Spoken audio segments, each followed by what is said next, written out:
शालो मधुसूदन भैया। नमस्कार, good evening. सालोम सालोम।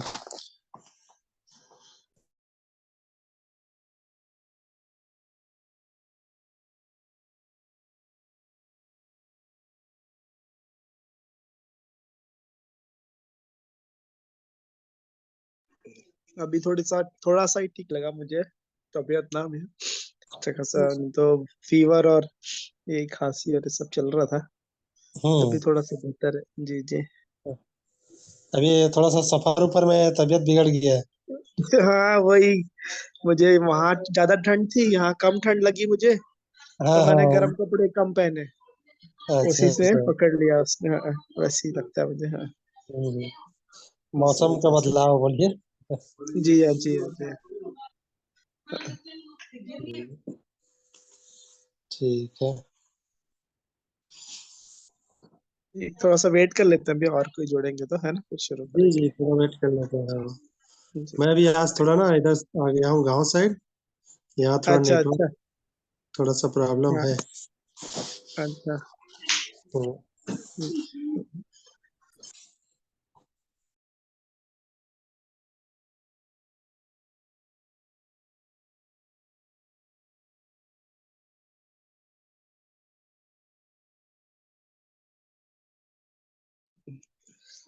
शुरू कर लेते हैं भैया, है ना। जी जी, शुरू करिए। जी जी। एक भैया आप प्रार्थना में शुरुआत करेंगे भैया ना। अच्छा, भैया आप शुरुआत करेंगे प्रेयर के। जी जी, ठीक है ना, मैं करता हूँ। आइए हम प्रार्थना करते हैं। प्रेमी परमेश्वर पिता, प्रभु यीशु मसीह के नाम से आपके पवित्र चरणों में आते हैं, धन्यवाद करते हैं प्रभु जी। आपने इस समय को दिया है प्रभु जी, आज के दिन को दिखाया है प्रभु जी। आज के दिन को प्रभु जी आपने हमारे आने जाने में मदद की है, इसके लिए मैं धन्यवाद करता हूँ प्रभु जी। आपने मुझे, मेरे परिवार और मसीह भाइयों को प्रभु जी भला चंगा रखा है, और हर एक बातों को प्रभु जी जो हम नहीं जानते हैं उन्हें आपने हमें सिखाया प्रभु जी, इसके लिए मैं धन्यवाद करता हूँ।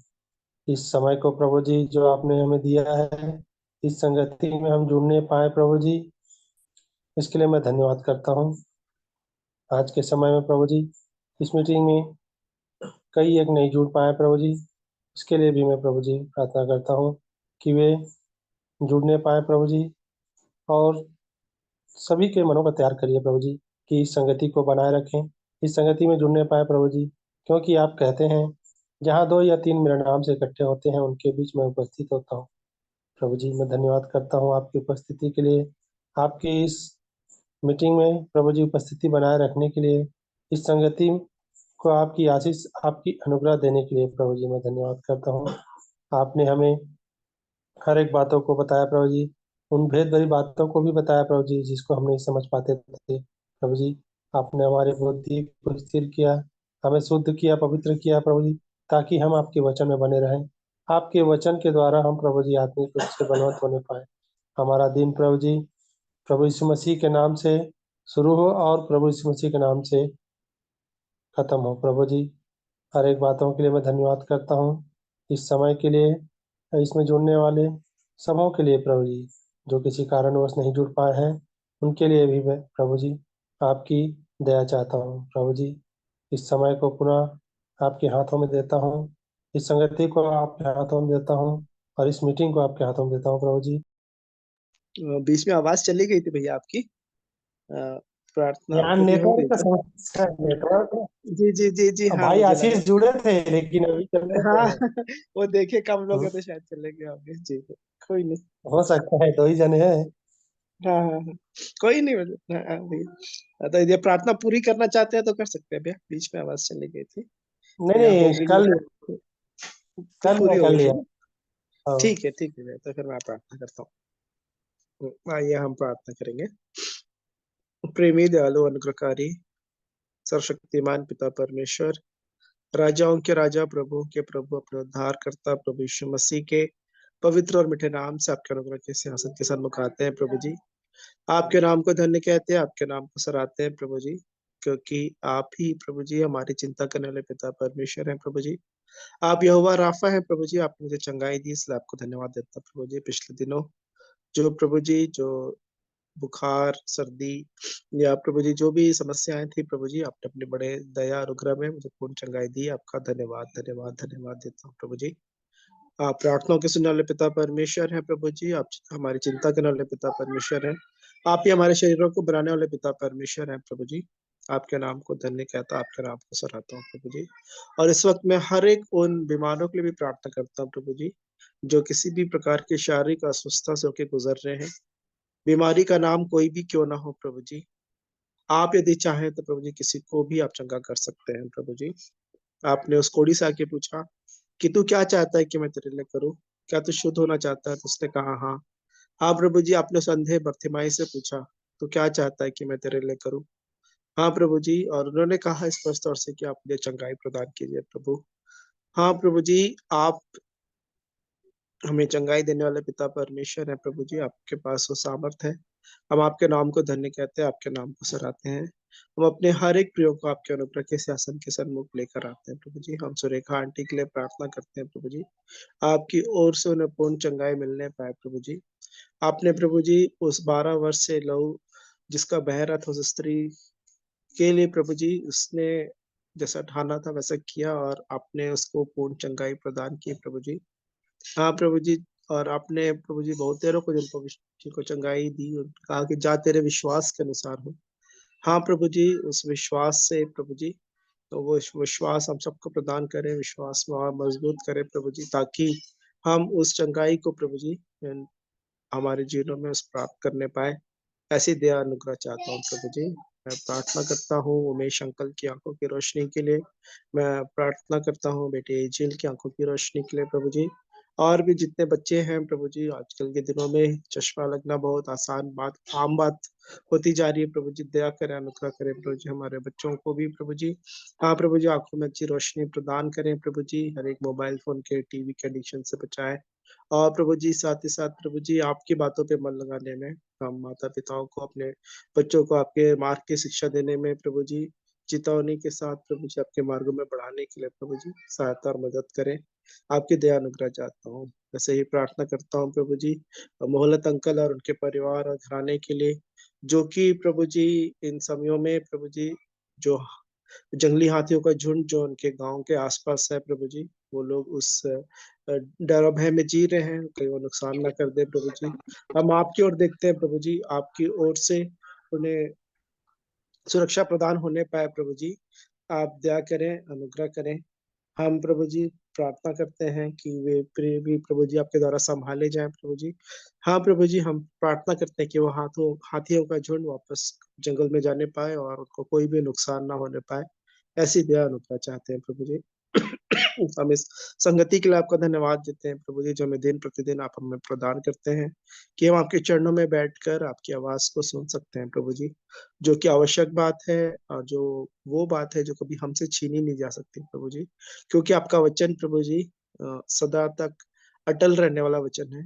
आपने कहा आकाश और पृथ्वी टल जाएंगी, लेकिन आपकी बातों में से कोई भी बात बिना पूरा हुए नहीं टलेगी, हर एक बात पूरी होगी प्रभु जी। आपका धन्यवाद देते हैं प्रभु जी उस वचन के लिए जिसके जिसके विषय में हमने कल सीखा प्रभु जी, कि आपने अपने वचन को अपने बड़े नाम से अधिक महत्व दिया है प्रभु जी। और प्रभु जी आप ही के वचनों को, वचन मतलब प्रॉमिस के रूप में प्रभु जी, कि जो कह दिया वो होगा प्रभु जी। आपके नाम को हम धन्य कहते हैं, आपके नाम को सराहते हैं। उस वचन पे विश्वास करने वाले बने प्रभु जी, क्योंकि आपका वचन कहता है कि आपके वचन पे जो विश्वास करते हैं प्रभु जी, विश्वास के द्वारा ही आपका वचन कार्यकारी हमारे जीवन में होता है। हाँ प्रभु जी, हमने बहुत सारी बातें आपके वचनों से पढ़ी हैं प्रभु जी, सुनी है, लेकिन जिन पे हमने विश्वास किया है प्रभु जी, वो ही हमारे जीवन में वही कार्य रूप में आने पाए हैं प्रभु जी, वही सारे वचन। दया करें, अनुग्रह करें कि हम प्रभु जी हर एक वचनों को आपका जैसा वचन है वैसा ही ग्रहण करने पाए प्रभु जी। कोई अपने सहूलियत के लिए कोई बातों को जो हमको उतनी पसंद नहीं आ रही है प्रभु जी, हम उन बातों पे उसको ना मानकर और बाकी बातों पे चलने वाले, ऐसा ना हो, परंतु प्रभु जी जैसा आपका वचन है वैसे ही उसको ग्रहण करने पाए और उसके अनुसार चलने में मेरी और हर एक प्रयोग की सहायता मदद करें। खासतौर पे वहीं पे तो हमारी हर एक आशीषें जो स्वर्गीय स्थानों में जो हर प्रकार की सब प्रकार की स्वर्गीय आशीषें वहीं पे छिपी हैं प्रभु जी। उन क्षेत्रों में प्रभु जी जहाँ पे हमने अभी तक आपको अनुमति नहीं दिया है प्रभु जी, आप एक गांव में उतरना चाह रहे थे वो गिरासेनियों के उस गांव में प्रभु जी, जहाँ पे वो दुष्ट आत्माओं से ग्रसित व्यक्ति थे 2 जन, और आपने ऐसे उनको चंगा कर दिया। लोगों ने आपको मना किया और आप वहां फिर नहीं गए प्रभु जी, आप उस गांव में नहीं उतरे। और प्रभु जी जब सामरी स्त्री ने आपके बारे में बताया और गांव के लोगों ने आपको विश्वास किया, आप वहां 2 दिन और ठहर गए प्रभु जी। हाँ प्रभु जी, दया करें, अनुग्रह करें कि किसी भी रीति से उस अवसर को मैं अपने जीवन में जाने ना दूं, और हर एक उन क्षेत्रों में, जीवन के क्षेत्र में भी आपको आमंत्रित करूं प्रभु जी, जहाँ पे आप मेरे जीवन में कार्य करना चाहते हैं। मेरा पूरा जीवन आपका ही होने पाए प्रभु जी, कि मेरा मुझ में कुछ भी ना हो, ऐसी दया और अनुग्रह चाहता हूँ प्रभु जी। आप दया करें, अनुग्रह करें, और इसीलिए आप हमें इस संगति को देते हैं प्रभु जी, कि हम प्रतिदिन आपके चरणों में बैठकर आपकी आवाज को सुनने पाए प्रभु जी। बोलने वाला कोई भी क्यों ना हो प्रभु जी, आप अपनी आत्मा में उबार कर प्रभु जी अपने वचनों के द्वारा जो बोलते हैं, जो वचन के विषय में लिखा है यूहन्ना 1:1 में, कि आदि में वचन था, वचन परमेश्वर के साथ था और वचन ही परमेश्वर था प्रभु जी। उसी विश्वास के साथ आपके हर एक वचनों को जब हम पढ़े, जब सुने, तो आप हमसे बातचीत कर रहे हैं, इस प्रकार से ही हम उन बातों को ग्रहण करने पाए, ताकि वो हमारे जीवन में प्रभु जी आत्मिक उन्नति का कारण हो, आपकी इच्छा को जानने का कारण हो, और आपकी इच्छा को आपकी आत्मा की सहायता से पूरा करने का कारण होने पाए। ऐसी दया और अनुग्रह चाहता हूँ। एक बार फिर से आज की पूरी सभा को आपके हाथ में सौंपते हैं प्रभु जी। आप गिनती को नहीं देखते, परंतु प्रभु जी आपने कहा कि मैंने तो एक ऐसे पुरुष को देखा है, एक व्यक्ति को ढूंढना चाहा जो कि नाके में खड़ा हो पूरे देश के निमित्त। हाँ प्रभु जी, आपके लिए एक व्यक्ति काफी है। आपने गिदोन की सेना में संख्या ज्यादा होने से मना कर दिया प्रभु जी, ताकि कोई ये न कहने पाए कि संख्या की वजह से जीत नहीं पाए।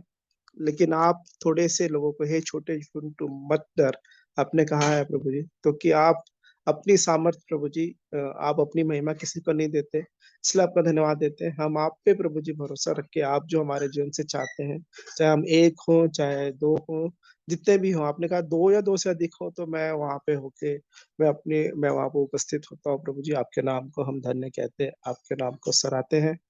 आज की पूरी सभा को आपके हाथ में समर्पित करते हैं प्रभु जी। जितने प्रिय जुड़े उनके लिए धन्यवाद देते हैं प्रभु जी, और जो जुड़ने पर है उनके लिए भी प्रार्थना करते हैं, हर एक रुकावटों बाधाओं को आप दूर करें, ताकि हम सब प्रभु जी आपके दया आपके अनुग्रह में हम सभी जुड़ने पाए प्रभु जी, और आपके उन आशीषों को प्रभु जी हर एक जन प्राप्त करने पाए। ऐसी दया और अनुग्रह चाहता हूँ। एक बार फिर से आज के पूरे समय को आप ही के हाथों में समर्पित करते हुए दुआ उद्धार करता प्रभु यीशु मसीह के पवित्र और मीठे नाम से मांग लेता हूँ। आमीन, आमीन, आमीन। आप सभी का स्वागत है प्रभु यीशु मसीह के मधुर मीठे नाम में। और अभी समय होगा कि हम गीतों के द्वारा प्रभु की महिमा कर सकते हैं। सो आप लोगों को अवसर है, या कोई और गवाही रखना चाहते हैं तो भी रख सकते हैं, जो पिछले दिनों हम सीख रहे हैं, या जैसे भी समय का इस्तेमाल करना चाहते हैं आत्मा की अगुवाई में, आप कर सकते हैं।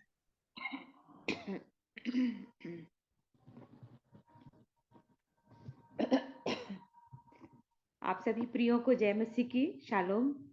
मैं जय मसीह की। बिलासपुर से लता जेम्स बोल रही हूँ, और इस ग्रुप में, ब्लेसड फैमिली में, मैं आरंभ में जब ये ग्रुप बना तो मैं शामिल हुई। उसके बाद मैं भी फेसबुक वगैरह में प्रचार करती थी और जूम मीटिंग में, तो उस दौरान फिर मैं इस ग्रुप से हट गई। और अभी लेकिन आप लोग कमेंट्स में ज़रूर देखते होंगे कि आप लोगों के संदेश को मैं दूसरे दिन अवश्य सुनती रही हूँ। आप लोगों के सभी के संदेश मेरे हृदय को छूने वाले होते हैं। और मैं 93 से मैं अपने प्रिय भाई राजेश गाडिया और अपने प्रिय भाई अनिल डेविड और शेखर भाई और इन सब से मैं जुड़ी। मेरे घर में बाइबल स्टडी होती रही है। बिलासपुर जरा भाटा में मैं रहती हूँ, और बहुत सारे लोगों ने जीवन पाया इन बाइबल स्टडी के दौरान।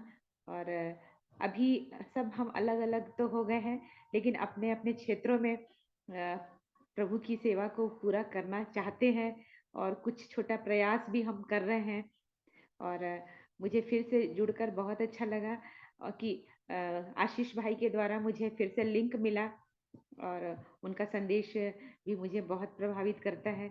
और आज फिर मुझे अभी अवसर मिला तो मैं आप लोगों के साथ जुड़ी। और भाई धर्म प्रकाश शर्मा बिलासपुर में बहुत बार आकर के प्रचार किए और उनके संदेश से मैं जीवन पाई। और तब जब मैं मृत्युशैया में थी, 96 की बात है, और मैं बहुत ज़्यादा बीमार पड़ गई थी। और ऐसी दशा में उनके संदेश को मैं सुनी। बिलासपुर में वो आए थे और मुझे शारीरिक चंगाई से पहले प्रभु ने आत्मिक चंगाई दिया। उद्धार की निश्चयता मेरे जीवन में आई। नया जीवन कैसा होता है वो व्यक्तिगत मैंने अनुभव किया कि मैं जॉन्डिस से पीड़ित थी। एकदम शरीर पूरा पीला पड़ा हुआ था, मेरा लीवर खराब था, मेरा दाहिना फेफड़ा जो था वो पूरा पानी से भरा हुआ था। लेकिन ऐसी दशा में भी मैं संदेश सुनने गई और वहाँ जब प्रभु के दास से मैं सुनी कि कैसे प्रभु यीशु मसीह कहता है कि मैं पिता में हूँ, पिता मुझ में है और हम आएंगे और हम तुम में वास करेंगे। और ये वचन मेरे हृदय में कार्य किया। और ये यूहन्ना रचित सुसमाचार का मैं आप लोग को बता रही हूँ, 10:30 में है, मैं और पिता एक हैं। और उसके बाद यहाँ पर से कि 14 और उसके 23 में यीशु ने उसको उत्तर दिया, यदि कोई मुझसे प्रेम रखेगा तो वह मेरे वचन को मानेगा और मेरा पिता उससे प्रेम रखेगा और हम उसके पास आएंगे और उसके साथ वास करेंगे। तो ये वचन सीधा मेरे हृदय में कार्य किया। और उस दिन एक ऐसा आनंद मेरे जीवन में आया कि जो मेरी समझ से परे था। मैं इतनी कमजोर थी, इतनी बीमार थी। उस एक रात पहले मैं अस्पताल में भर्ती थी, जिद करके। मेरी देवरानी स्टाफ थी सिम्स की, तो जिद करके मैं डॉक्टर से भी बोल के कि मेरे को आज का आखिरी संदेश सुनना ही है। और मेरी जिद के आगे मेरे पति भी मजबूर हुए और घर लेकर आए। और मैं इतना ज्यादा बीमार होने के बावजूद उस संदेश को सुनने गई। उस दिन को प्रभु ने मेरे लिए रखा था और ये वचन को रखा था। और ऐसा लग रहा था जैसे सीधा प्रभु यीशु मसीह मुझसे बात कर रहा है। मैं भाई के उस दृश्य को याद करती हूँ जब भाई धर्म प्रकाश शर्मा प्रचार कर रहे थे, तो वो पुलपीठ पर थे और वहां पर उनकी कोई छवि नहीं थी।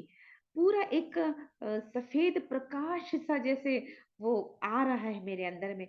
और उन्होंने करीब 2 घंटे संदेश दिया और वो 2 घंटे का जो संदेश है वो मेरे अंदर जा रहा, ऐसा लग रहा। और उसके बाद फिर जो लोग मुझे उसके बाद में 6 महीने और बीमार थी, लेकिन वो बीमारी जो है ना वो शारीरिक थी, लेकिन प्रभु ने मुझे अंदर से नया जीवन दिया, नया बल दिया और सब कुछ मेरा नया कर दिया। तो वो आनंद को मैं अभी भी अनुभव करती हूँ प्रियो की। ऐसा लगा जैसे मैं पूरी हल्की हो गई हूँ पूरी रीति से। और तब से लेकर के प्रभु अपने साथ साथ मुझे लेकर चलता रहा। और मेरी एक विशेष प्रभु ने मुझे अपने काम के लिए रखा, वो प्रार्थना की जो प्रभु ने एक छोटी सी सेवा मुझे दी है अपनी एक दासी समझ करके। तो उसमें भी प्रभु मुझे बनाए रखा। तो अभी तो सारे मेरे आदरणीय भाई लोगों की संगति मुझे नहीं मिलती थी। डेविड भाई का संदेश में यूट्यूब में मैं बाद में सुनने पाती थी, लेकिन सुनती जरूर थी। और फिर से मैं आप लोगों के साथ अभी जुड़ी हुई हूँ जैसे जैसे मेरे को समय मिलेगा, क्योंकि मैं भी अलग अलग ग्रुप में, जूम में और एफबी में भी मैं थोड़ा वचन का प्रचार करती हूँ।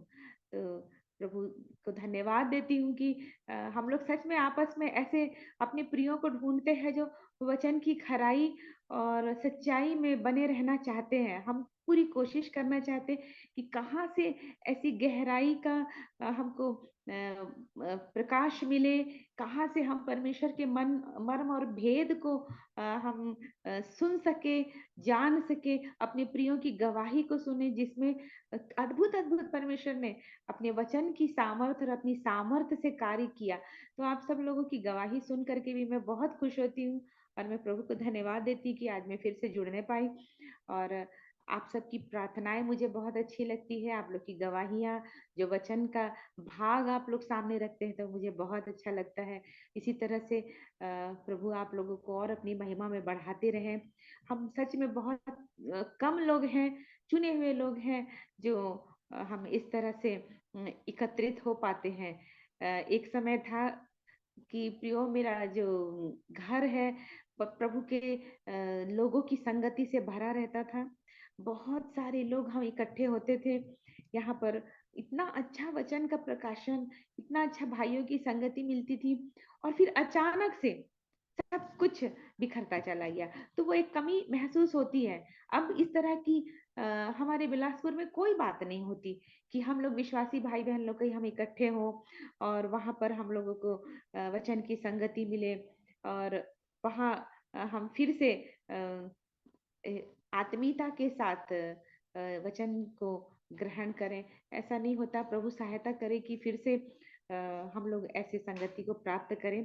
सो मैं आप लोगों का भी धन्यवाद करती हूँ। आप लोग शायद मुझे नहीं जानते हैं सब लोग, लेकिन हम लोग प्रभु में भाई बहन हैं, और हम एक दूसरे के लिए आशीष का कारण बने। सो धन्यवाद, आप लोग ने मुझे सुना, और सारी बातों में परमेश्वर की ही महिमा हो। Thank you. परमेश्वर पिता का धन्यवाद देते हैं आंटी जी की इस उत्साहित करने वाली गवाही के लिए, और थोड़ा सा नॉस्टैल्जिक करने के लिए भी कि पिछले दिनों को मैं उस समय काफी छोटा था जब पंडित धर्म प्रकाश अंकल आते थे और वचन प्रचार करते थे, लेकिन बहुत सारे उन मीटिंग्स में भी जो बातें सुनाई देती थी मुझे, उनको वो मूलर फैमिली के बारे में वो बताते थे, उनकी गवाही मुझे याद है कि कैसे बच्चों को बैठा दिया था उन्होंने भोजन के लिए, और भोजन था नहीं वहां पे, प्रभु से बस प्रार्थना किया और वो पूरी बग्गिया भर भर के भोजन आई। सो उन सारी बातों को मैं वो सब बातों को याद कर रहा था, और उनके फिर कुछ रिकॉर्डिंग्स भी शेखर बाबू ने शेयर किए थे धर्म प्रकाश अंकल के। सो आंटी का धन्यवाद। और सच में ये जो सेवकाई जो शुरू हुई थी, और थोड़ा सा बिखराव तो आया, लेकिन मैं तो कहता हूँ कि शायद वैसे ही प्रभु चाहते थे कि वो बढ़े। सो जितने भी हैं, और भी लगता है कि अब फिर सब एक साथ फिर से मिल जाएं, जैसे उस दिन को निकट आते देखो आपस में इकट्ठा हो जाओ, ऐसा कुछ है। ये प्रभु से आशा है कि ऐसा कुछ होने पाएगा, तो प्रभु की इच्छा वो जानते हो जरूर प्रकट करेंगे हमको आने वाले समयों में भी। सो आंटी की इस उत्साहित करने वाली गवाही के लिए मैं बहुत बहुत धन्यवाद देता हूँ, और सच में कि हम प्रभु में ही बढ़ते जाएं, और वो अपना काम वो करते हैं। प्रभु हमारे जीवनों में कार्य करे, और प्रभु जो आंटी जो सेवकाई करती हैं प्रभु के लिए, और प्रभु उनमें हर एक बातों में बढ़ाएं, और बहुत देरों के लिए वो उद्धार और आशीष का कारण बने पाए। सो प्रभु का धन्यवाद देते हैं। आप, आप लोगों को भी और अवसर है कि सभी शेयर करेंगे थोड़ी थोड़ी बात, तो भी हम सभी आशीषित होंगे। तो जैसा भी समय का इस्तेमाल करना चाहते हैं, चाहे गीतों के द्वारा, गवाहियों के द्वारा, वचन के प्रकाशन के द्वारा, सो आप समय का इस्तेमाल कर सकते हैं। शालोम ज्योति आंटी, गुड हाँ, इवनिंग। शालोम शालोम सबको शालोम। बहुत सुंदर गवाही दीदी का सुनी, जेम्स सिस्टर का। और कहाँ पे रहते हैं आप? बिलासपुर में? बिलासपुर जरा भाटा। अच्छा अच्छा, हाँ अच्छा, ठीक। प्रभु की स्तुति में एक गीत है, उसको मैं गा रही हूँ। मेरी सांसों में आ, मेरे दिल में समा, मेरी आंखों में आ, मेरी बन जा जुबान। हर रास्ते पे तू साथ चलना मेरे, बन के खुशबू जिस्म से महकना मेरे। हर रास्ते पे तू साथ चलना मेरे, बन के खुशबू जिस्म से महकना मेरे, ऐ पाक रूह, ऐ पाक रूह, ऐ पाक रूह, ऐ पाक रूह। मुझे हर शख्स से प्यार करना सिखा, मुझे हर शख्स से प्यार करना सिखा, मुझे हर शख्स को माफ करना सिखा, मुझे हर शख्स को माफ करना सिखा, बिन तेरे एक कदम भी ना चल पाऊंगा, गिर गया मैं अगर ना संभल पाऊंगा, बिन तेरे एक कदम भी ना चल पाऊंगा, गिर गया मैं अगर ना संभल पाऊंगा, ऐ पाक रूह, ऐ पाक रूह, ऐ पाक रूह, ऐ पाक रूह। मेरी हर आरज़ू में हो चेहरा तेरा, मेरी हर आरज़ू में हो चेहरा तेरा, मेरी सोचों पे हो सदा पहरा तेरा, मेरी सोचों पे हो सदा पहरा तेरा, मेरी उंगली पकड़ मुझे चलना सिखा, मेरी उंगली पकड़ मुझे चलना सिखा, ऐ पाक रूह, ऐ पाक रूह, ऐ पाक रूह, ऐ पाक रूह। मेरी सांसों में आ, मेरे दिल में समा, मेरी आंखों में आ, मेरी बन जा जुबान, हर रास्ते पे तू साथ चलना मेरे, बन के खुशबू जिस्म से महकना मेरे, ऐ पाक रूह, ऐ पाक रूह, ऐ पाक रूह, ऐ पाक रूह। प्रभु की स्तुति महिमा हो।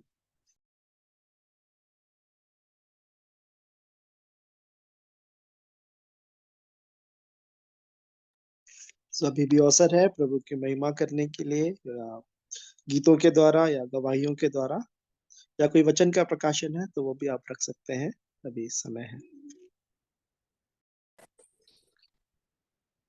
मैं एक गवाही को बताना चाहती हूँ। जिस दिन अमन इस वचन को बोले थे, अय्यूब 28 को पढ़िएगा करके, वो यहोवा के भय मानने की बात को, तो उसी समय फिर मैं बाइबल वचन को पढ़ के मैंने पलट रही थी, देख रही थी 28 को तो लिखा है, जो बोल रहे थे कि क्या भय क्या है करके। और तो उसके बाद मैं जैसे ही वो 31 अध्याय को मतलब वहां पर आ गई, तो आंख मेरी इस वचन पे लग गई, 31 का 29 और 30। तो मैं बोली, वो तो मैं जान रही हूँ कि नीति वचन 25 में भी लिखा है, अपने बैरी को खाना खिला, पानी पिला, इस प्रकार से उस पर अंगारे डालेगा। लेकिन फिर यहाँ पर भी ये वचन जब मिला, यदि मैं अपने बैरी के नाश से आनंदित होता, जब उस पर विपत्ति पड़ी तब उस पर हंसा होता, परंतु मैंने ना तो उसको शाप देते हुए और ना उसके प्राण दंड की प्रार्थना करते हुए अपने मुंह से पाप किया है। तो मेरे को सच में एक भय हुआ कि लिखा भी है नीति वचन में कि जब तेरा बैरी गिर जाए, शत्रु गिर जाए तो उस पर हंस मत, ऐसा ना हो यह हुआ उस अपना क्रोध उस पर से हटा ले। तो ये सही में कि मतलब जो कह दिए हैं लूका में कि अपने बैरियों से प्रेम करने के लिए बहुत सारी बातें हैं। तो इस वचन पे जैसे ही मेरी आंख टिकी तो मैं यहीं पर रुक गई, सोचने लग गई कि मतलब बैरी के भी नाश होने से आनंदित नहीं होना है, और विपत्ति भी पड़ेगी तो उस पर भी नहीं हंसना है कि हाँ इसने ऐसा ही किया ना इसीलिए ऐसा हुआ कर। और इसलिए वो अपने विषय में कह रहा है कि मैं इस उनको उसको मैं शाप भी नहीं दिया और ना उसके लिए प्राणदंड की प्रार्थना किया और ना ही ऐसा करके पाप किया। तो प्रभु का धन्यवाद हो इन वचनों के लिए कि हर एक वचन जब बात करते हैं तो सिखाते हैं कि हमें कैसा जीवन को जीना है। प्रभु की स्तुति हो।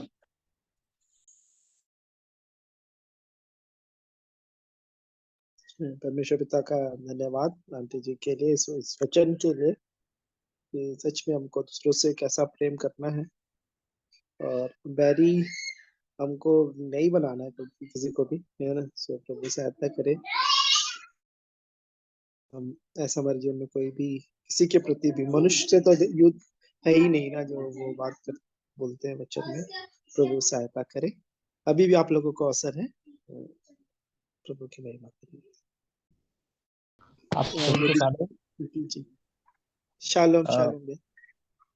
मैं कुछ वचन बताना चाहूंगा। उस दिन आशीष भैया जब बोल रहे थे कि सिद्ध कैसे होना है, वो बोले कि नया नियम हमको इसलिए दिया गया है कि हम सिद्ध बने। तो और प्रभु ही हमें सिद्ध करते, जैसे इब्रानी 12 अध्याय का 1 और 2 पढ़ेंगे। तो मैं इस बात को जानना चाह रहा था कि सिद्ध होंगे कैसे। तब प्रभु ने मेरी सहायता की और मैंने कुछ वचनों को प्रभु ने मुझे बताया, मैं आपके सामने उसको रखना चाहूंगा। इब्रानियों 2 अध्याय का 10 पद, इसमें लिखा है, क्योंकि जिसके लिए सब कुछ है और जिसके द्वारा सब कुछ है, उसे यह अच्छा लगा कि जब वह बहुत से पुत्रों को महिमा में पहुंचाए तो उनके उद्धार के कर्ता को दुखों के द्वारा सिद्ध करे। देखिए यहाँ पे ये बात बोलता है कि जब बहुत से लोगों को पुत्र बनाना है, उनको उद्धार देना है, तो जो उद्धार के कर्ता है अर्थात हमारा प्रभु यीशु मसीह, उसको परमेश्वर ने दुख के द्वारा सिद्ध किया। अर्थात जब प्रभु ने दुख उठाया तब वो सिद्ध हुए। तो मार्ग यही है, अगर हमको भी सिद्ध होना है तो हमको भी वो दुख उठाना ही पड़ेगा, और वो दुख उठाने के लिए प्रभु ही हमारी सहायता करता है। जैसे इसी का 18 पद पढ़ेंगे, इब्रानी 2 का 18 पद, इसमें लिखा है, क्योंकि जब उसने परीक्षा की दशा में दुख उठाया तो वह उसकी सहायता भी कर सकता है जिनकी परीक्षा होती है। देखिए यहाँ पे बात लिखा है कि प्रभु ने दुख उठाया। अब प्रभु किसकी सहायता करेगा? जिसकी परीक्षा होती है। अगर हम परीक्षा में नहीं है तो प्रभु हमारी सहायता नहीं करेगा, क्योंकि वो परीक्षा ही है जिसके द्वारा हम सिद्ध होते हैं। और परीक्षा में जब पढ़ते हैं तभी प्रभु हमारा सहायता करता है, और सहायता करके हमें उस परीक्षा में या फिर दुख जो भी है उसको हमें सहने की, धीरज धरने की प्रभु सामर्थ्य देता है, और हम धीरे धीरे उसी में बढ़ के सिद्ध हो जाते हैं। तो मैं एक पद पढ़ाना चाहूंगा, पहला पत्रस 2 अध्याय का 19 पद। यहाँ पे लिखा है, क्योंकि यदि कोई परमेश्वर के विचार करके अन्याय से दुख उठाता हुआ क्लेश सहता है तो यह सुहावना है, क्योंकि यदि तुमने अपराध करके घूसे खाए और धीरज धरा तो इसमें क्या बड़ाई की बात। तो बोल रहा है कि अगर हम अन्याय करते हैं तो हम दंड पाते हैं, और धीरज धरते हैं उस दंड में, तो इसमें कोई बड़ाई की बात नहीं है, क्योंकि हमने अपराध किया ही है, अपराध किए हैं तो उसका दंड तो मिलेगा ही। पर यदि भला काम करके दुख उठाते हो और धीरज धरते हो तो यह परमेश्वर को भाता है। अब कहता है कि यदि हम भला काम करते हैं और भला काम करके हमें दुख मिलता है तो भी परमेश्वर को अच्छा लगता है। और इसी में लिखा है, और तुम इसी के लिए बुलाए भी गए हो, और हमको इसीलिए बुलाया गया है कि हम भला काम करें और भला काम कर करके हम दुख उठाएं। आगे लिखा है, क्योंकि मसीह ने भी अ, तुम्हारे लिए दुख उठाकर तुम्हें एक आदर्श दे गया है कि तुम भी उसके पद चिन्हों पर चलो। अब देखिए, बोलता है कि जैसे प्रभु ने दुख उठाया तो हमको एक आदर्श दिया है कि हम भी उसी पद चिन्ह, अर्थात जैसे जैसे प्रभु ने किया वैसे वैसे ही हमको भी करना है।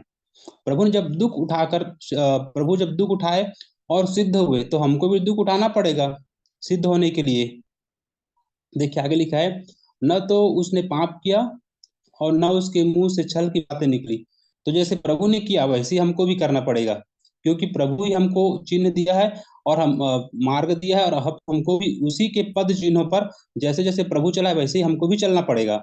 आगे फिर लिखा है, वह गाली सुनकर गाली नहीं देता था और दुख उठाकर किसी को धमकी नहीं देता था, पर अपने आप को सच्चे न्याय के हाथों में सौंपता था। देखिए मतलब ऐसे था प्रभु का, वो अन्याय का ना विरोध नहीं करता था। अगर कोई उसको गाली देते उसके प्रत्युत्तर में भी वो वैसे ही नहीं करते थे, पर चुप रहते थे वहां पे, और क्या बोलता है, अपने आप को सच्चे न्याय के हाथों में सौंपते थे। ये प्रभु का जैसे गुण था वैसे ही हम में भी होना चाहिए। जब हम में भी वही होगा तो दुख उठाकर जैसे प्रभु सिद्ध हुए वैसे ही हम भी दुख उठाकर सिद्ध होंगे। मैं एक पद और पढ़ाना चाहूंगा, याकूब का 1 अध्याय और दूसरा पद से पढ़ता हूँ।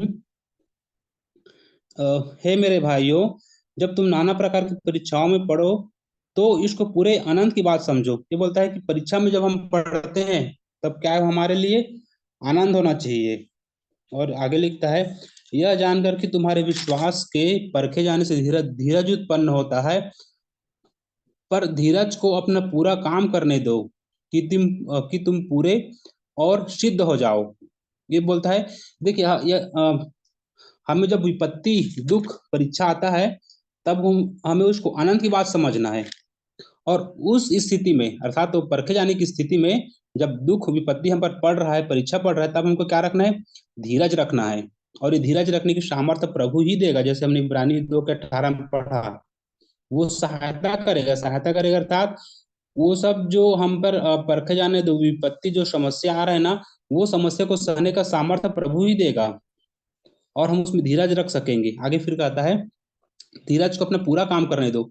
अब वो हम धीरज रखे ही रहेंगे ना, तब फिर आगे बोलता है, धीरज को अपना पूरा काम करने दो कि तुम पूरे और सिद्ध हो जाओ, तब हम सिद्ध होंगे। और उसके बाद लिखा है, और तुम्हें किसी बात की घटी न रहे। और इस स्थिति में हम पूरे पूरे सिद्ध हो जाएंगे और हमें किसी बात की घटी न रहेगी। तो आप सभी को धन्यवाद, आपने मुझे सुना। परमेश्वर पिता का धन्यवाद देते हैं भाई ललित के लिए, इस वचन के सुंदर प्रकाशन के लिए। ये सच में कि जितने मसीह में भक्ति के साथ जीवन बिताना चाहते हैं वे सब सताए जाएंगे। पौलुस ने लिखा तीमुथियुस को समझाते हुए, प्रभु यीशु मसीह ने पहाड़ी उपदेश में कहा कि धन्य हो तुम जब मनुष्य मेरे कारण तुम्हें सताए और तुम्हारे विरोध में हर एक प्रकार की झूठी बुरी बातें बोलकर सताए जाएंगे। उस समय सिद्धता के मार्ग को भाई ने इसको रखा है, क्योंकि ये संसार उस दुष्ट के वश में पड़ा है। वो प्रभु की बातों को ग्रहण नहीं कर सकता। लिखा है, चेला जो है गुरु से बड़ा नहीं हो सकता। उन्होंने मुझे सताया तो तुमको भी जरूर सताएंगे। इस प्रकाशन के लिए हम परमेश्वर पिता का धन्यवाद देते हैं जो भाई ललित के द्वारा उन्होंने हम पे प्रकट किया। परमेश्वर पिता की महिमा हो। और आगे भी अवसर है आप लोगों को कि जिनके भाग में आप अगुवाई कर सकते हैं।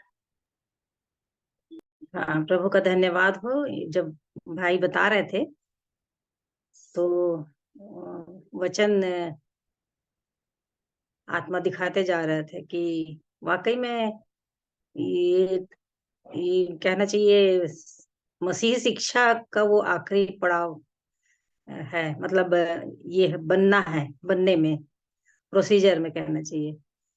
तो जैसे लिखा है मत्ती 5 के 48 में ना, इसलिए चाहिए कि तुम सिद्ध बनो जैसा तुम्हारा स्वर्गीय पिता सिद्ध है। बहुत सारी बातें हैं बनने के लिए, और उसमें एक बात है कि सिद्ध बनने के लिए। और पूरी 5 में और 5 6 7 तो हम लोग सब जानते हैं कि जो वचन है तो इसमें बनना है इसके अनुसार। तो इसलिए जैसे पिता सिद्ध है, स्वर्गीय पिता, वैसे ही तुम भी बनो। और जब पढ़ा रहे थे तो फिर ये इब्रानी 5 का वो भी याद आया कि कैसे वो अपने देह के दिनों में रहते हुए ऊंचे शब्द से पुकार पुकार कर और आंसू बहा बहा कर, ये वाली बात बहुत ज्यादा टच करती है कि जब वो अकेले पहाड़ पे चले जाते रहे हैं तो वाकई में वहां पर कोई नहीं रहता होगा, तो और भी अधिक वो बहुत चिल्ला चिल्ला करके ऊंचे शब्द से पुकारते थे पिता को, और आंसू बहा बहा करके, आंसू बहा कर नहीं लिखा है, एक शब्द में लिख सकते थे पुकार कर, लेकिन उस इम्पोर्टेंस को दिखाने के लिए वचन में डबल बार आया कि आंसू बहा बहा कर। जो उसको मृत्यु से बचा सकता था, प्रार्थनाएं और विनती की और भक्ति के कारण उसकी सुनी गई, और पुत्र होने के पर भी उसने दुख उठा उठा कर, यहाँ पर भी फिर डबल आज्ञा माने सीखी। और यही जो भैया बता रहे थे, ललित भैया भी, कि दुख उठाने के द्वारा सिद्ध हुए और सिद्ध बनकर अपने सब आज्ञा मानने वाले के सदा काल के उद्धार का कारण हो गया। तो यही सिद्धता को बनाए रखने के लिए हमें, मुझे भी और हम सबको सिखा रहा है। और इसलिए इब्रानी 6 में भी जब शुरू करते वचन को, तो अब बोल रहे हैं कि अब ये समय नहीं रहा, इसलिए आओ मसीह की शिक्षा की आरंभ की बातों को छोड़कर सिद्धता की ओर आगे बढ़ते जाए। कोई भी है बच्चा, पहली दूसरी तीसरी, तो आगे आगे पढ़ते हुए बढ़ता चला जाता है। तो उसको वो अब उसको मछली को दिखा के माँ का मछली, ये सब नहीं है, KG1 वाला जो, वो सारी बातें हट गई, मछली हट गया, अब माँ आ गया, बस खत्म। तो ऐसे ही अब मसीह की शिक्षा खत्म हो गई, मतलब जो आरंभ की बातें थे, अब हमको सिद्धता की ओर बढ़ना। जैसे बता रहे थे, नाना प्रकार की परीक्षाएं आएंगी, दुख आएंगी, विपत्ति आएंगी, है ना, गाली सुनकर गाली नहीं देता, बहुत सारी बातों को बताए। तो और जो सब कुछ सह करके जो दुख उठाता है ना, ये सारी सब बातें हैं। तो भलाई करते हुए दुख उठाना, ये सब सिद्धता की बातें हैं। तो इसीलिए कह रहा है कि हम सिद्धता की ओर आगे बढ़ते जाएं, बढ़ते जाएं। जैसे कि जड़ है और उसके बाद तना निकला तो बढ़ रहा है, ऊपर बढ़ रहा है, बढ़ता है। तो उसी प्रकार मुझको भी बढ़ना। और इसीलिए दूसरा, पहला पतरस के 5 के वो 10 में फिर लिखते हैं पतरस, भाई पतरस, अब परमेश्वर जो सारे अनुग्रह का दाता है, जिसने तुम्हें मसीह में अपनी अनंत महिमा के लिए बुलाया, तुम्हारी तुम्हारी थोड़ी देर तक दुख उठाने के बाद आप ही तुम्हें सिद्ध और स्थिर और बलवंत करेगा। ये उसकी प्रतिज्ञा है कि बड़े क्लेश उठा करके स्वर्ग के राज्य में प्रवेश करना है। तो तुम्हारे थोड़ी देर दुख उठाने के बाद, ये आ रहा है क्लेश, हल्का सा क्लेश महिमा को देने वाला है, तो उठा लो, सह लो, कर लो। और यही तुमको क्या करेगा, दुख उठाने के बाद सिद्ध कर देगा, स्थिर भी कर देगा और बलवंत भी कर देगा। तो प्रभु का धन्यवाद हो इन वचनों के लिए, कि वाकई में भाई ने जो बताया, कि आशीष भाई जो बताए हैं कैसे सिद्ध बनना, उसमें हम सबकी सहायता करें और हमको इसी में बढ़ते जाना है, शुद्धता, पवित्रता और सिद्धता में। वाकई सही बात है। पर परमेश्वर के वचन को महिमा हो वचन की, और प्रभु का धन्यवाद। परमेश्वर पिता का धन्यवाद प्रभु यीशु मसीह में ज्योति आंटी के लिए भी इन वचनों को रखने के लिए। सो अभी और अवसर है आप में से कोई और जन इसी विषय में या और कोई विषय प्रभु ने जिससे आपसे बातचीत की है, आप शेयर करना चाहते हैं वचन का प्रकाशन, तो अभी अवसर है। इसी विषय से संबंधित मैं एक वचन आप लोगों के सामने यही पढ़ रही, जैसे सिस्टर ने अभी पढ़ा, पहला पतरस 4 और उसका 13 मैं आप लोगों के सामने पढ़ रही। पर जैसे जैसे मसीह के दुखों में सहभागी होते हो, आनंद करो, जिससे उसकी महिमा के प्रकट होते समय भी तुम आनंदित और मगन हो। फिर यदि मसीह के नाम के लिए तुम्हारी निंदा की जाती है तो तुम धन्य हो, क्योंकि महिमा का आत्मा जो परमेश्वर का आत्मा है तुम पर छाया करता है। कुछ वर्ष पूर्व की बात है, मैं बहनों के बीच में जाकर के बाइबल स्टडी लेती थी, तो करीब 8 बहनें जो है उन लोगों ने प्रभु यीशु मसीह को अपना उद्धारकर्ता ग्रहण किया। फिर हमारे बीच में बहुत सारे प्रभु के दास सेवकाई करते, तो उनसे फिर उनको मिलवाई और फिर वो 8 की 8 बहन जो है वो लोग बपतिस्मा लेकर के और प्रभु को उद्धारकर्ता ग्रहण किए और उसमें से एक बहन जो है बाद में उनके घर के लोगों को पता चला कि ये बपतिस्मा ली है और उस बहन के पिताजी ने हमारे ही कॉलोनी के एक भाई से पूछा कि वो बपतिस्मा ले ली है तो उसका क्या मतलब है। तो वो जो हमारे मसीही भाई थे बोले इसका मतलब कि अब वो मसीही हो गई। तो उस बहन के पिता को बहुत खराब लगा कि ये बगैर बताए कैसे मसीही हो गई। और वो जबकि एक मैच्योर बहन थी वो और छोटी उम्र की भी नहीं थी। तो मैं सोचती थी कि उसके परिवार के भी सारे लोगों को मालूम है।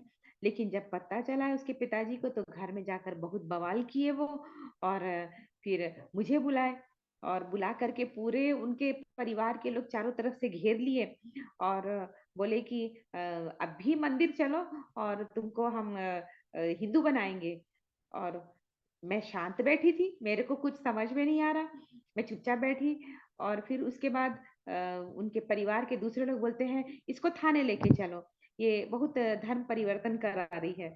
और फिर उसके बाद नहीं तो जुर्माना भरो, हमको समाज में जुर्माना देना पड़ेगा इसको वापस हम अपनी जाति में फिर से लेने के लिए।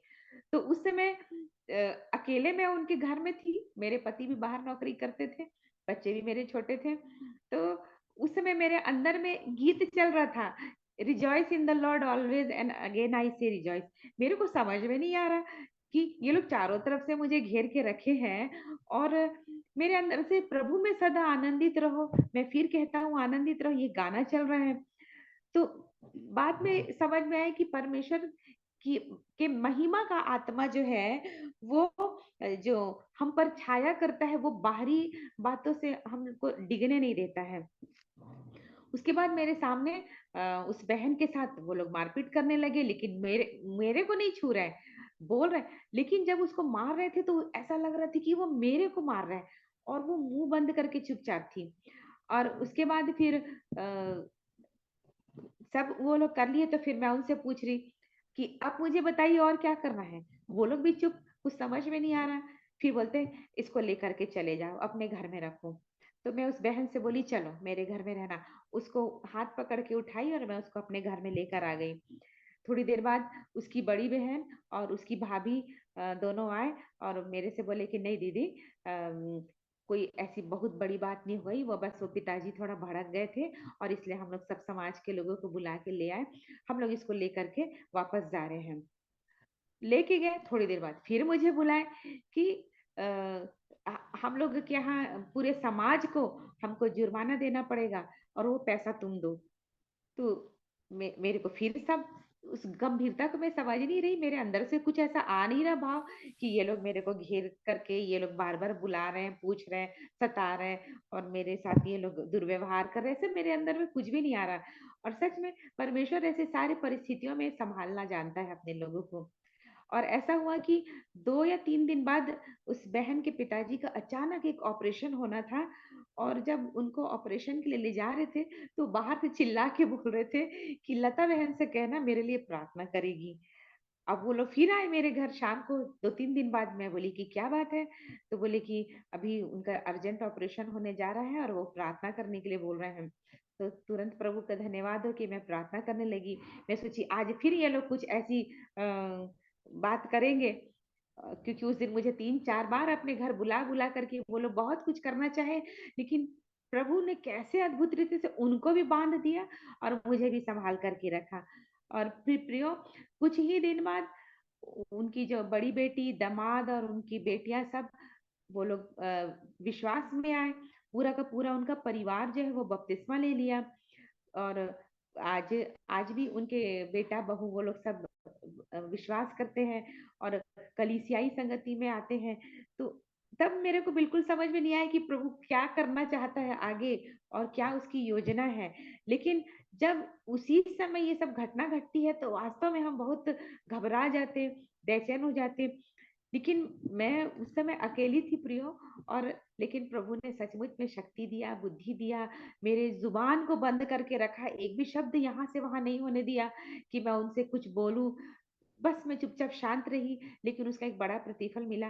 वो बहन ज़रूर मेरे सामने मार खा रही है, उसको हाथ से, पैर से मार रहे हैं, वो चुपचाप सब सह रही, और मेरी हिम्मत भी नहीं हो रही कि मैं उससे को जाके छुड़ाऊँ, पर मैं उसको लेकर अपने घर आ गई। परंतु आज वो पूरा परिवार प्रभु में है, और प्रभु की महिमा हो कि उस बहन के पिताजी भी यीशु मसीह को उद्धारकर्ता ग्रहण करके फिर इस जगत से कूच किए, और ये विश्वास है कि वो फिर से हमको मिलेंगे।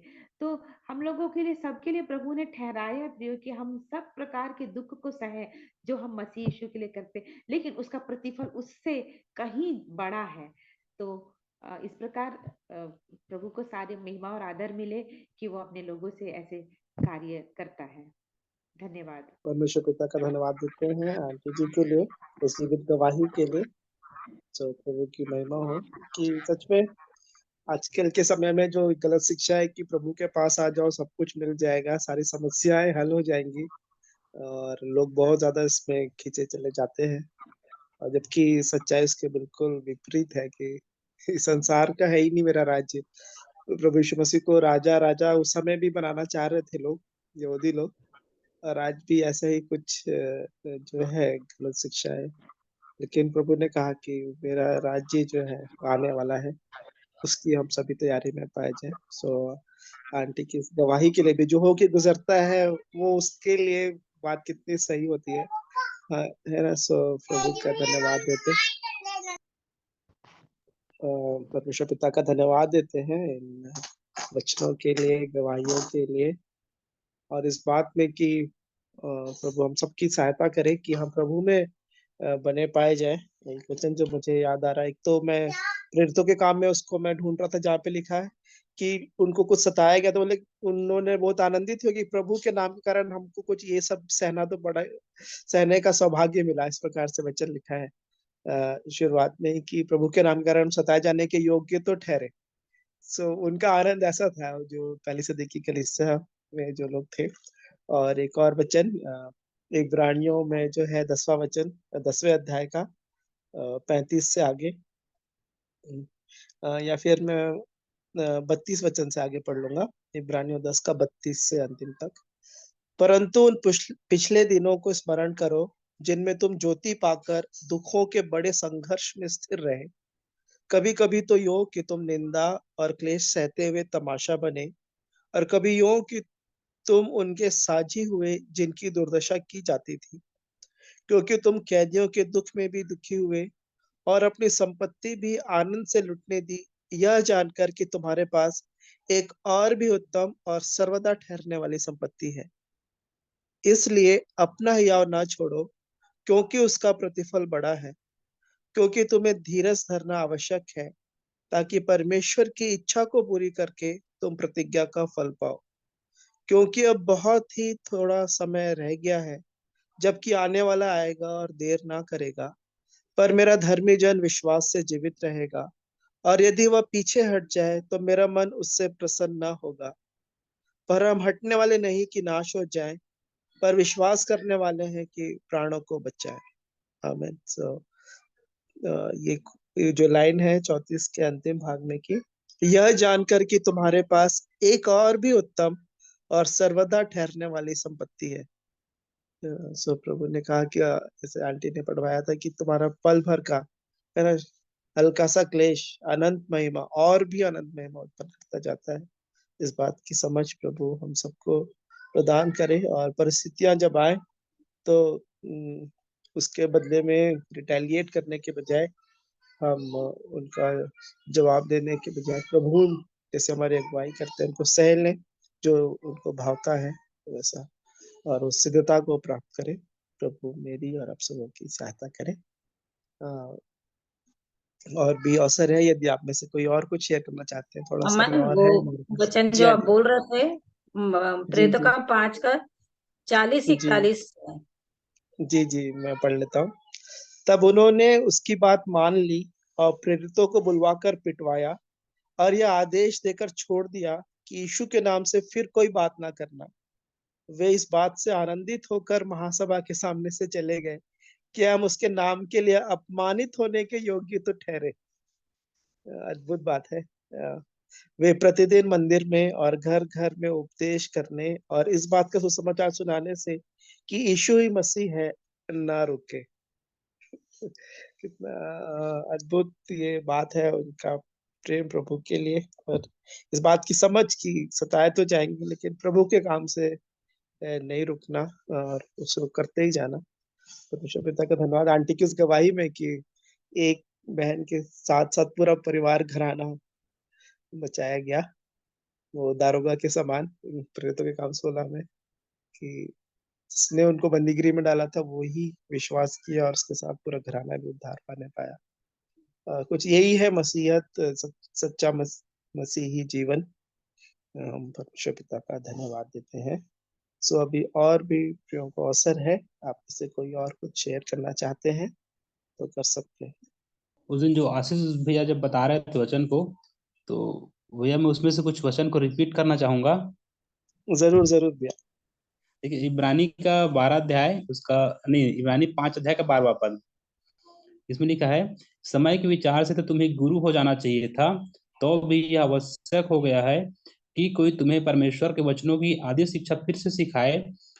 तुम तो ऐसे हो गए हो कि तुम्हें अन्न के बदले अब तक दूध ही चाहिए। तो जो इसके पहले भाग में लिखा हुआ है कि समय के विचार से तुम्हें गुरु हो जाना चाहिए, आशीष भाई अभी इसको बोले थे, गुरु हो जाना चाहिए था, आपको गुरु के समान हो जाना चाहिए था। जैसे कि लूका का 6 अध्याय में लिखा है, उसको भी पढ़ लेंगे। लूका 6 का 40वां पद है शायद, हाँ जी मैं पढ़ता हूँ इसको। लूका 6 का 40, इसमें कहता है, चेला अपने गुरु से बड़ा नहीं, परंतु जो कोई सिद्ध होगा वह अपने गुरु के समान होगा। तो यदि हम सिद्ध होंगे तो हम कैसे होंगे? अपने गुरु के समान होंगे, और हमारा गुरु एक ही है। जैसे हम एक बार मैं पढ़ना चाहूंगा मत्ती का 19 नहीं मत्ती का 23 अध्याय, और इसमें लिखा है 8वां पद में, परंतु तुम रब्बी ना कहलाना, क्योंकि तुम्हारा एक ही गुरु है, और तुम सब आपस में भाई हो। तो हमारा गुरु एक ही है, और एक ही गुरु कौन है हमारा? हम एक शब्द में बोलते हैं कि हमारा प्रभु ही गुरु है। और इस बात को मैं यूहन्ना 13 अध्याय से एक बार पढ़ना चाहूंगा। यूहन्ना 13 अध्याय, और इसमें कहते हैं यूहन्ना 13 का 14, इसमें लिखा है, यदि मैंने प्रभु और गुरु हो शुरू से पढ़ता हूँ, यदि मैंने प्रभु और गुरु होकर तुम्हारे पांव धोए तो तुम्हें भी एक दूसरे के पांव धोना चाहिए। देखिए यहाँ बोलता है कि हमको इब्रानी में पढ़े कि गुरु के समान होना चाहिए, जैसे लूका में भी पढ़े, यहाँ पे बोलता है कि गुरु एक ही है। और वो गुरु कौन है? हमारा प्रभु ही गुरु। उन्होंने खुद से कहा कि मैं ही गुरु हूँ, और हमको कैसे होना है? हमको गुरु के समान ही होना है। तो मैं कुछ वचनों को पढ़ना चाहूंगा, हमारे गुरु के बारे में क्या बोलता है। पहला पतरस 1 अध्याय का 15 पद, और इसमें लिखा है, पर जैसे तुम्हारा बुलाने वाला पवित्र है वैसे ही तुम भी अपने सारे चाल चलन में पवित्र बनो। देखिए यहाँ पे एक शब्द बोलता है, तुम्हारा बुलाने वाला पवित्र है। जब हम यूहन्ना के 15 में पढ़ेंगे तो उसमें कहता है कि तुमने मुझे नहीं चुना पर मैंने तुम्हें चुना है। यूहन्ना 15 में पढ़ेंगे तो उसमें लिखा है। और पहला कुरिन्थी का एक बार पढ़ लें क्या भैया? पढ़ लेते हैं उसको भी। यूहन्ना 15 अध्याय के 14 पद से मैं पढ़ता हूँ, जो आगे मैं तुझे देता हूँ, सॉरी मैं 16 से पढ़ता हूँ। 15 अध्याय का 16 पद, तुमने मुझे नहीं चुना परंतु मैंने तुम्हें चुना है। देखिए चुना कौन है? प्रभु ही चुना है, अर्थात बुलाने वाला हमारा प्रभु ही है, उसी ने हमको बुलाया है। और इस बात को एक बार मैं पढ़ना चाहूंगा पहला कुरिन्थी से, पहला कुरिन्थी उसका 1 अध्याय और 26 पद से यहाँ पे लिखा है, हे भाइयों अपने बुलाए जाने को तो सोचो।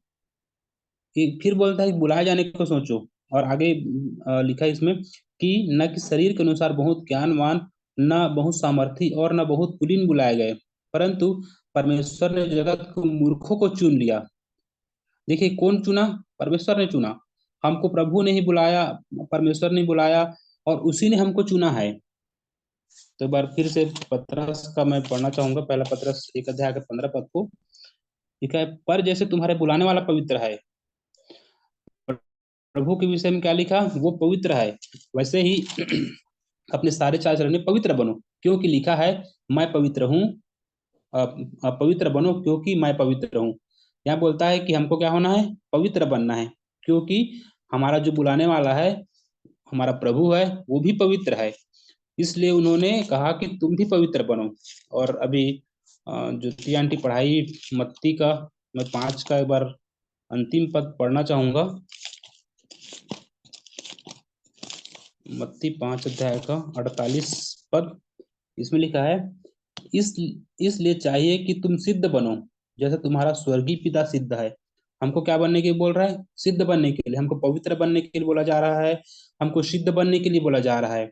और एक बात उसके साथ में बोल रहा है कि जैसे मैं हूँ, जैसे परमेश्वर कहता है, प्रभु कहता है जैसे मैं हूँ, प्रभु भी सिद्ध है, प्रभु पवित्र है, वैसे ही हमको भी उसी के समान बनना है, ये बोला जा रहा है। और एक पद और मैं पढ़ना चाहूंगा, यूहन्ना का 17 अध्याय, प्रभु की प्रार्थना में जैसे हम लोग देखते हैं, इसमें 17 अध्याय का ये 23वां पद को, इसमें लिखा है, मैं उनमें और तू मुझ में, कि वे सिद्ध होकर एक हो जाए। यहाँ पे बोल रहा है कि मैं उनमें और तू मुझ में।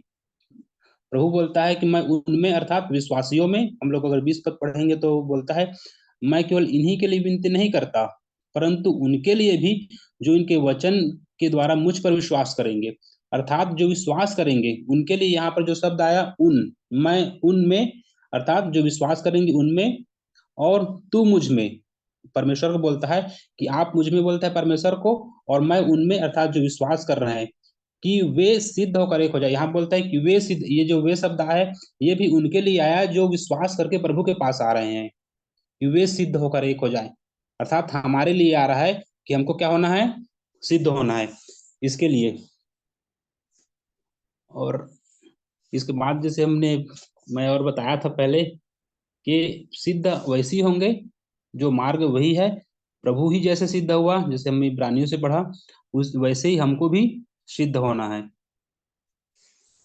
जी भैया, धन्यवाद आप सबको। परमेश्वर पिता का धन्यवाद देते हैं इन वचनों के लिए, ललित भैया के द्वारा जो वचन आए और सभी जनों के द्वारा। और कहीं ना कहीं जब ये मीटिंग शुरू जब हुई थी, तो यही उम्मीद थी कि ऐसा ही कुछ हो, कि हम जो कुछ वचन से सीख रहे हैं तो हम आपस में शेयर करें, और ये ऐसा होने पाया है। आज मैं परमेश्वर पिता का धन्यवाद देता हूँ, गवाहियों के साथ, वचन के प्रकाशन के साथ, और हर एक क्षेत्रों में, ताकि जिससे हम किसी भी विषय को अच्छी रीति से हम सीख सकते हैं, और सच में आत्मिक उन्नति हम आगे उसमें बढ़ते बढ़ते हुए जा सकते हैं। मैं परमेश्वर पिता का धन्यवाद देता हूँ आज के इस संगति के और समय के लिए।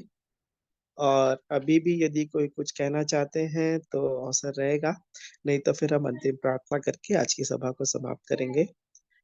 सिद्धता के विषय को हम आज देख रहे थे।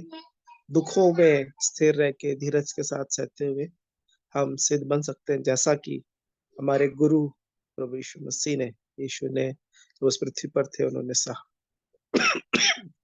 तो हम भी वैसे ही उस सिद्धता को प्राप्त कर सकते हैं, गुरु के समान बन जाना।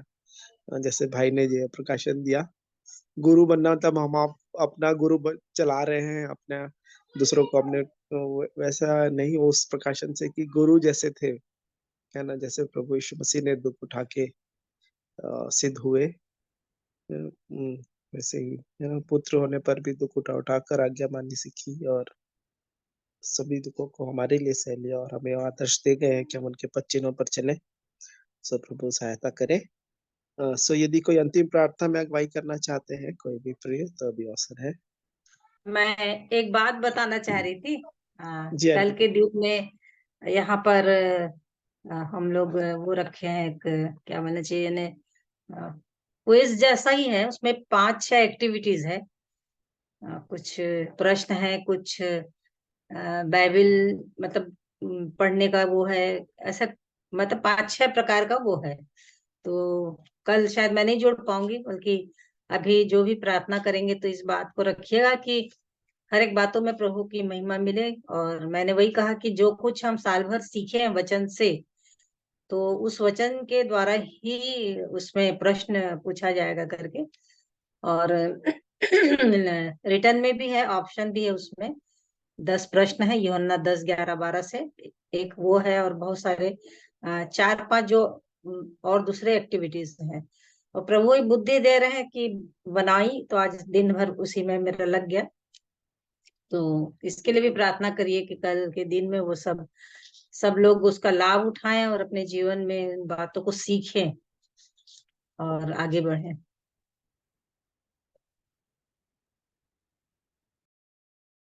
आप सभी को शालोम।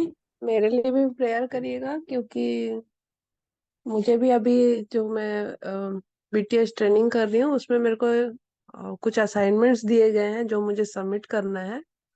अ, तो वचन शेयरिंग का और जो भी अभी क्रिसमस में क्या कुछ किए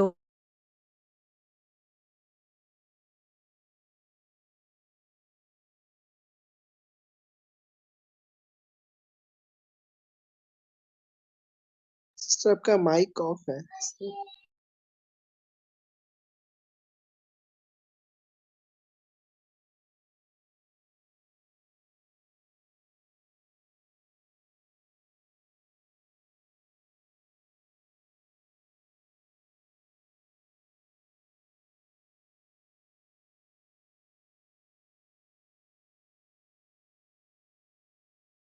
सबकी आवाज नहीं आ पा रही है। माइक तो ऑन हो गया आपका, लेकिन आवाज नहीं आ रही। हेलो। हाँ, जी जी सिस्टर भाई, आवाज है। तो आप वहां तक बात हम सुन पाए थे जहाँ पे आपने कहा कि आपको असाइनमेंट्स जमा करना है। जी, मेरा और कोई कॉल आ गया इसलिए वो थोड़ा आवाज चली अच्छा गई। अच्छा, जी जी जी, हाँ हाँ, तो तो और वो सबमिशन देना है मेरे को, और मेरा अभी कुछ तैयारी नहीं है। अब अगले साल हमारी क्लासेस रीओपन होंगी, तो प्रभु सहायता करे और मेरे को भी ऐसा कुछ मिलने पाए इवेंट में होने पाए क्रिएट कि मैं वो असाइनमेंट सबमिट करने पाऊँ। तो मैं अमन भाई से ये भी बोलना चाहती थी कि मेरी कोई गवाही की रिकॉर्डिंग होंगी तो आप मेरे को जरूर शेयर कर दीजिएगा भाई, तो मैं उसको एज एन जी, असाइनमेंट नहीं, एवरीडे का रिकॉर्डिंग तो है सिस्टर मेरे पास, बस आपको डेट लेकिन बताना मेरे पास पड़ेगा। जी हाँ मेरे को भी वो याद नहीं है। ठीक है ब्रदर, कैसे जैसे प्रभु अगुवाई करे, आप लोग प्रेयर में रखिएगा। ओके। जी जी। सो अभी अंतिम प्रार्थना का समय है। सो हम जो प्रार्थना विषय आज आए हैं वो है, ज्योति आंटी ने कल कुछ एक्टिविटी प्लान किया है कलीसिया के लोगों के साथ। तो वो अच्छे से होने पाए, ताकि लोगों की आत्मिक उन्नति होने पाए और जो कुछ सीखे हैं साल भर वो प्रभु में वो अप्लाई करने पाए उन बातों को अपने जीवन में। और बहन ज्योत्सना को जो वो बीटीएच की जो ट्रेनिंग कर रही है उसमें उनको असाइनमेंट्स देने हैं। सो प्रभु उनकी सहायता करें, या उनको हर एक बातों में अच्छे से असाइनमेंट सबमिशन में प्रभु सहायता करें। सो इन दो विषयों के लिए, और जो पहले से प्रार्थना विषय हमारे पास है सुरेखा आंटी के लिए, उनकी चंगाई के लिए प्रार्थना करेंगे। अमोलत अंकल लोगों के लिए, क्योंकि उनके घर के आसपास वो हाथियों का समूह है, तो प्रभु के द्वारा उनको सुरक्षा मिले। और भी जो पहले से हमारे पास प्रार्थना के विषय हैं उनके लिए भी, या जो भी विषय आपके पास है प्रभु जिसमें अगुवाई करना चाहते हैं आप उनके लिए कर सकते हैं। तो अभी प्रार्थना का समय है, यदि आप में से कोई जन प्रार्थना करना चाहते हैं तो आप कर सकते हैं।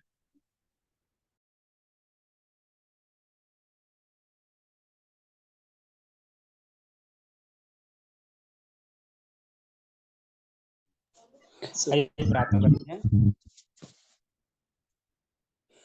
हे हमारे प्रिय परमेश्वर पिता, आपके प्रिय पुत्र हमारे प्रभु यीशु मसीह के नाम में प्रभु जी एक बार फिर रात्रि के समय में आपके अनुग्रह के सिंहासन के निकट आए हैं। प्रभु जी आपका धन्यवाद करते हैं परमेश्वर, आपकी महिमा आपकी प्रशंसा करते हैं प्रभु जी। हे प्रभु जी आपको धन्यवाद करते हैं, इस समय में आपने हम सभी को बचाया है प्रभु जी, संभाला है और आपने बड़ी अनुग्रह हम सबों पर की है प्रभु जी।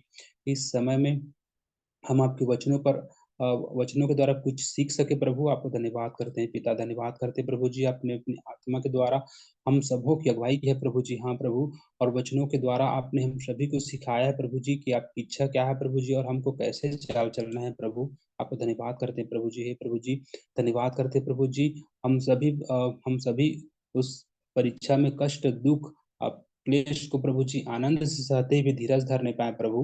हे प्रभु, इस बातों में प्रभु आप हमारी सहायता कीजिए। जैसे आपने कहा प्रभु जी, जब आपने दुख उठाया तब उसकी भी सहायता कर सकते हैं जो दुख उठाते हैं प्रभु जी।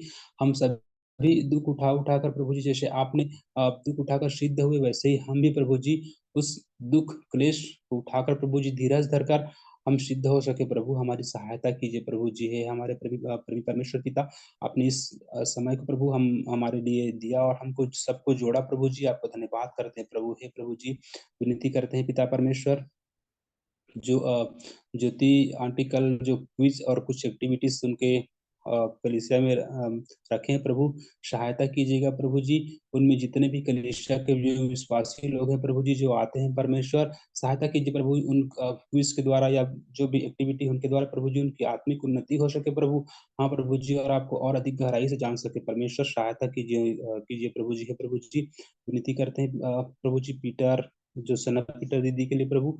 हे प्रभु जी, उनको जो बीटीएच में जो भी उनको असाइनमेंट मिला है प्रभु, हे प्रभु जी, वे उसको अच्छे से कर सके प्रभु। हाँ प्रभु जी, और उनसे आप बातचीत कीजिए प्रभु, और जो वो चाहते हैं प्रभु जी, जो उनको स्मरण नहीं आ रहा है, कुछ गवाही या फिर और जो भी है प्रभु, हे प्रभु सहायता कीजिए प्रभु जी, कि उनको वे सब बातें स्मरण आए प्रभु, और वे अपने असाइनमेंट को अच्छे से लिख सके प्रभु।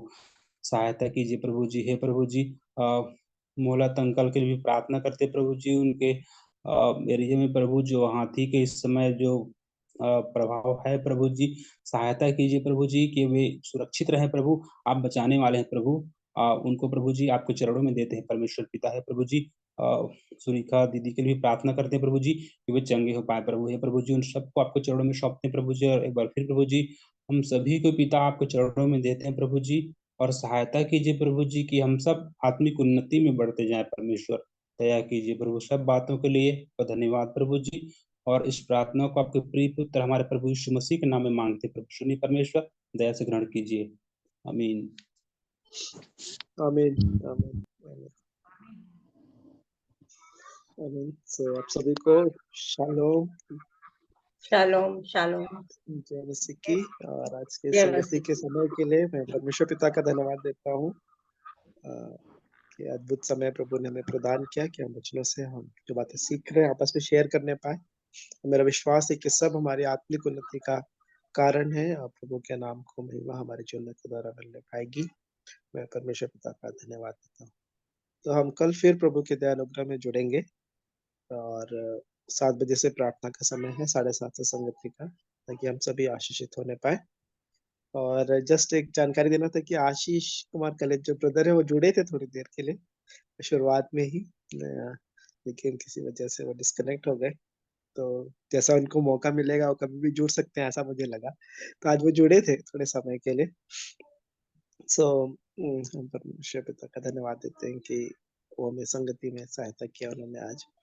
सो धन्यवाद सबों को सहभागिता के लिए, और परमेश्वर पिता का कि उन्होंने आत्मा के द्वारा उबारे जाकर ही हमने इस संगति को अच्छे तरीके से हम कर पाए। प्रभु को महिमा मिले। सो चलो। मीटिंग एंड कर रहे हैं। कल फिर मिलेंगे प्रभु के ध्यान। Shalom, good night. Shalom, good night.